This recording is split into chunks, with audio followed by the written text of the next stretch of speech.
So the email ID that I'm going to use is the iot.educba@gmail.com,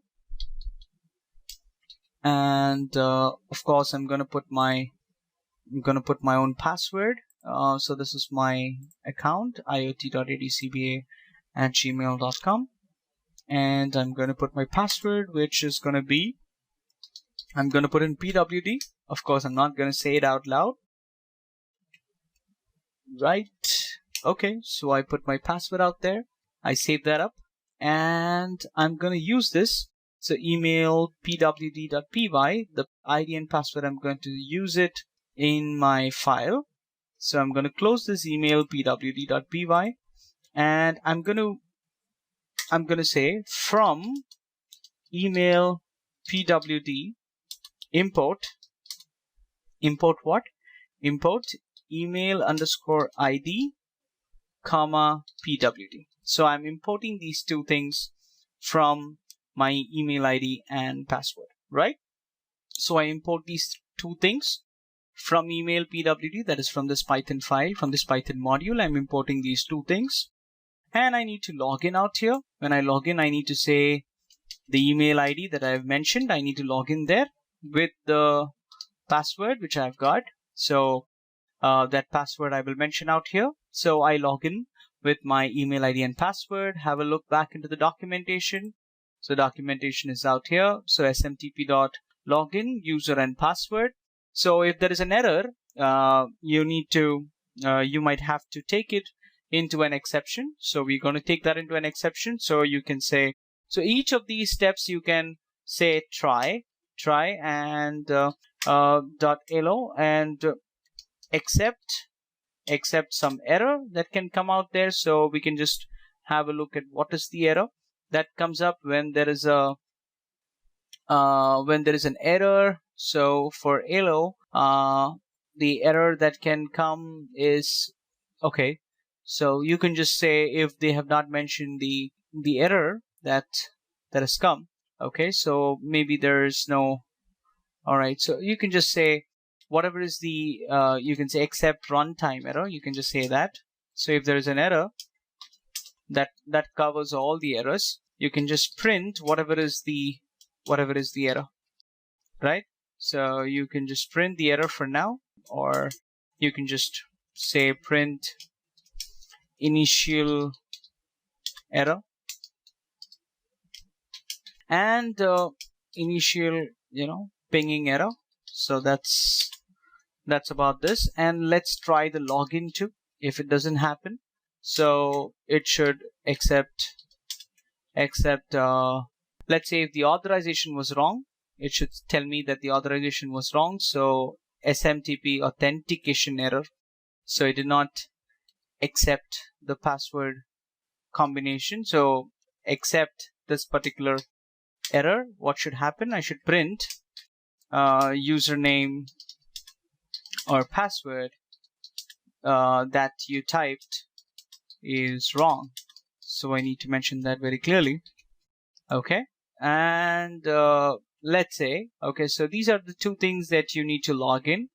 Now after logging in, things are going to be pretty much the same, where you need to take an input from the user and then send an email. So two things that needs to be done. Okay, so let's say what are the two things that we need to do. Let's have a look. The next thing that we need to do is get the message. Okay, so the message that we need to say is from subject, and we need to have the entire message in a particular this thing. So let's say I can have, basically we send a message in send mail. Have a look at send mail. So what is send mail requiring? Send mail requires a from ADDR. It requires a to ADDR. It requires a message. So these are the two things that these are the three things that we require. So from ADDR, to ADDR, and message. So message is going to be a string which contains characters in the ASCII range, or a byte string. So it requires a string which contains characters.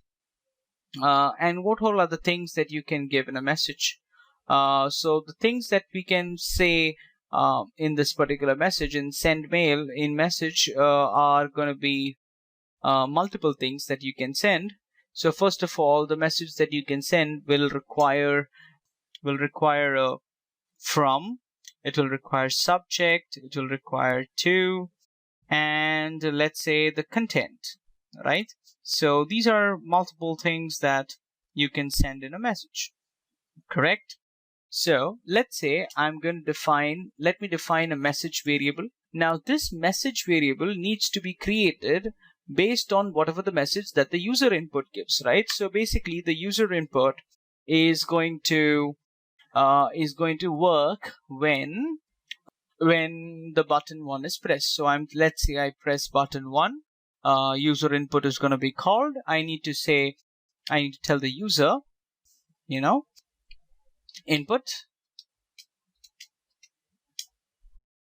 hi, enter your email, right? So enter your email. Okay, so what we can do is we can have multiple things that we can also first ask him, input, whom do you want to email? Whom do you want to email? Okay, so he will send you an email ID that you need to take it into a variable, right? You need to take that into a variable, saying to user. Now this to user needs to be a global to user, because it needs to be active even in the send email, that is global to user out here. You need to use that to user over here too, right? Because we have to send mail. So when I say SMTP _obj dot send mail, I need to say in the send mail I need to specify the to user. If you remember what was there, right over here, send mail from address and to address. The from address is there already in the email ID that I've mentioned out here, email ID. So this is the from, and the to address is there in the to user, and finally I need to have something that is the message. So the message is not yet formulated. The message needs to be formulated from the user input, right? So over here I can also say global to user, and I can also say global message. So the message that I'm going to use is also going to be the global message that I get from the user input out there. So hi, enter your email. Whatever I get, that's going to be there in message, and whatever I get as message, I'm going to send it out here. Now we are going to do some modifications a bit later, but for now, let this be what we are going to do, and we are going to send mail, and let's see if this works. This works fair enough, fine. And after you do everything, after you do this, you can, if you want, you can quit. If you do not want, that's okay. So we're going to save this. We're going to save it in IoT Basics yet again, right? IoT Basics, that's where this folder is, and in this particular folder I'm gonna say sending email from Raspberry _Raspberry. This is what we're gonna do. We're gonna save that up, and after doing that, we're gonna run it. So before running it, we need to connect the buttons. All right, so and then we'll run it and we'll see what happens, correct? So what we can do is let's go to the connections. Let's see the connections now, and after we do the connections, let's come back to the sending email portion of it. Cool? Okay.